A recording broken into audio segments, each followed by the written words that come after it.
राम राम दोस्तों, हमारे चैनल में सभी दोस्तों का स्वागत है। महेंद्र पर्वत पर खड़े होकर हनुमान ने पहले सामने की ओर देखा।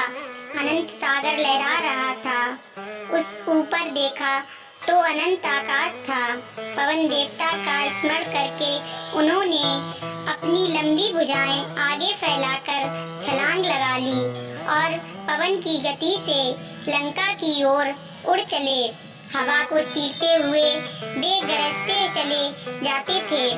मैनाक पर्वत ने उनको विश्वास देना चाहा, परंतु वे रुके नहीं। कुछ ही दूर गए होंगे कि नागों की माता सुरसा उनके बुद्धि बल की परीक्षा लेने मुंह फाड़कर उनकी ओर दौड़ी।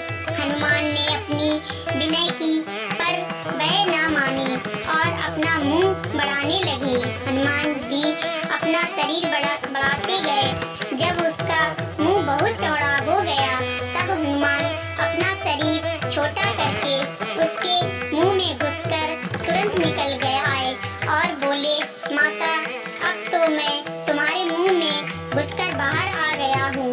अब जाने की अनुमति दें। सुरसा की परीक्षा में हनुमान खरे उतरे। उसने हनुमान को आशीर्वाद देकर कहा कि तुम राम का काम अवश्य कर लाओगे। कुछ और आगे चलने पर उन्हें शिक्षा नाम की राक्षसी का सामना करना पड़ा। उसने जल में हनुमान की परछाई पकड़ ली। इससे उनकी गति रुक गई और वे खींचकर शीशा के पास जा पहुंचे। हनुमान ने अपने नाखूनों से उसका पेट फाड़ डाला। वे फिर उड़े और समुद्र पार कर लंका जा पहुंचे। छोटा रूप बनाकर हनुमान एक पर्वत की चोटी पर चढ़ गए। वहां से सारी लंका दिखाई देती थी। उन्होंने देखा कि लंका के चारों ओर बड़ा मजबूत परकोटा है। परकोटे के चारों ओर खाई है और तरह तरह के हथियार लिए सैनिक पहरा दे रहे हैं। उन्होंने यह भी देखा कि दुर्ग पर सैकड़ों सतियां रखी हैं। सोने की लंका जगमगा रही है। नगर की शोभा और सुरक्षा देखकर हनुमान चकित हो गए।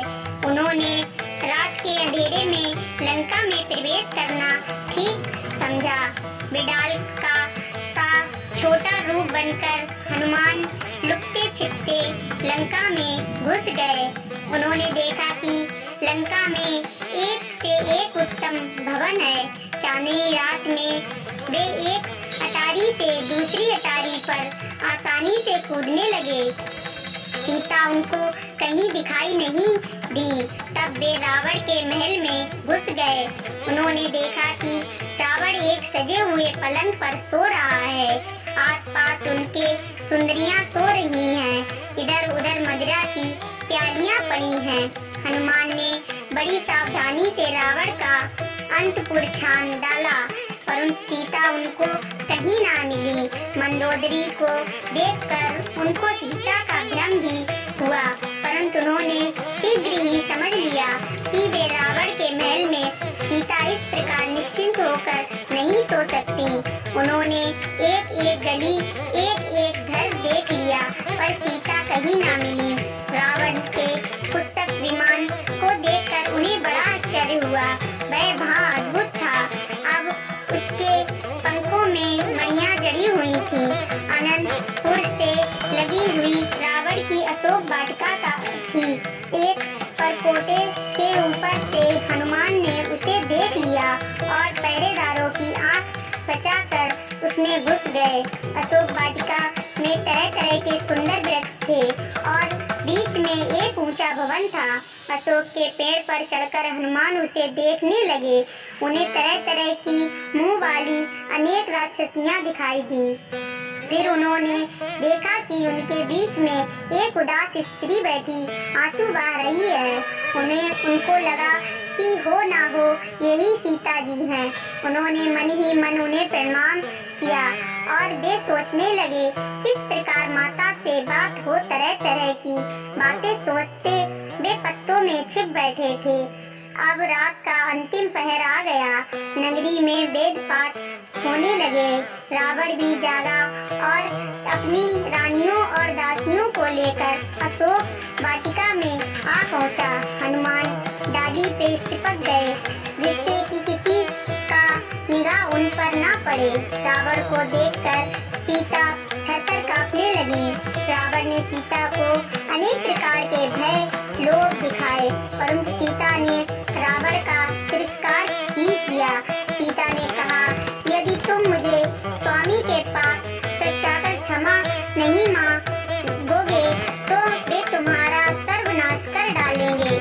सोने की लंका मिट्टी में सिल जाएगी। क्रोध से आंखें लाल कर रावण बोला, मन सोचने के लिए 1 साल का समय दिया था।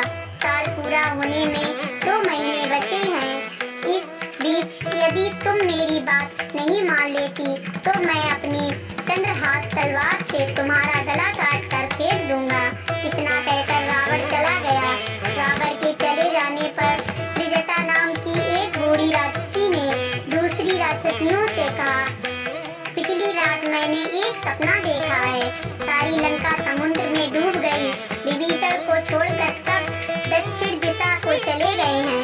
यह सपना अच्छा नहीं है। मेरी राय में सीता जी की सेवा करने में ही भलाई है। पेड़ पर बैठे बैठे हनुमान सब कुछ देख सुन रहे थे। सीता का दुख देखकर वे दुखी भी थे। उनको यह भी चिंता थी कि यदि सीता के सामने आकर संस्कृत में बोल उठे तो सीता उन्हें कहीं मायावी रावण ही ना समझ लें। यह विचार कर उन्होंने पेड़ पर से ही राम प्रताप सुनाना शुरू कर दिया। उन्होंने राजा दशरथ का वैभव, राम जन्म, राम विवाह, राम वनवास, हाँ सीता हरण, सुग्रीव मैत्री आदि का सब विस्तार से संक्षेप में कह सुनाया। सीता जी आत्महत्या के विचार से उसी पेड़ के नीचे आ गई थी जिस पर हनुमान बैठे थे। उन्होंने ऊपर की ओर देखा।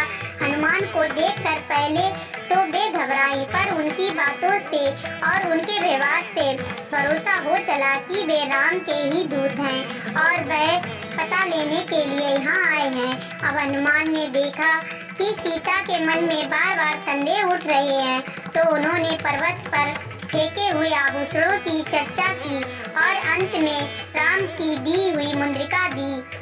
अब सीता को पूरा भरोसा हो गया। हनुमान ने सीता का दुख सुना और राम का विरह सुनाया। फिर उनको ढाढ़स बंधाते हुए कहा, समाचार पाते ही श्री राम सेना लेकर आएंगे और रावण का वध करके आपको ले जाएंगे। सीता जी ने अपना चूड़ी मणि उतार कर हनुमान को दे दिया और कहा, जब तुम इसे स्वामी को दिखाओगे तो वे समझ जाएंगे कि तुम मुझसे मिल चुके हो। वीरवर लक्ष्मण से मेरा शुभ आशीर्वाद कहना। अब लौट जाओ, तुम्हारी यात्रा मंगलमय हो।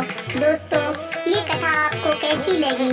ऐसी और कथाएं सुनने के लिए हमारे चैनल को सब्सक्राइब जरूर करें और कमेंट करके बताएं। लाइक करें, शेयर करें। धन्यवाद।